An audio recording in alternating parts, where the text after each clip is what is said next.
Hi, today I'm going to do a quick test of two Vane configurations that I'm going back and forth between this year for noise. So that's kind of, I'm going to put the camera on the target and see if we can't hear if there's a difference between the two configurations as the arrows flying through the air. I'm going to shoot two arrows with one of each configuration from 20 yards, and then I'm going to do it from 30 yards and see if there's a difference. For purposes of the test, I'm going to try two configurations. One is a 3-vane configuration. These are 3-inch Vanetec vanes.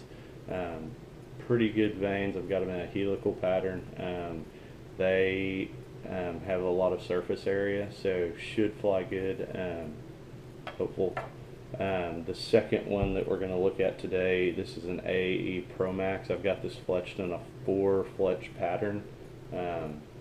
Anyway, these are the two that I've kind of narrowed it down this year, trying to figure out what's going to be best.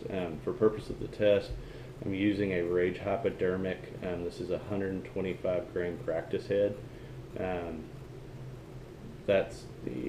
I'm going to hunt with these exact same broadheads, just not the practice version whenever the season comes up for my elk hunt in September. So the test is just going to consist of me going back, and I'm going to shoot two arrows from each distance, both 20 and 30 yards, and see if we can hear a difference in sound, whether one's louder than the other. I would prefer to go with the 4 Fletch.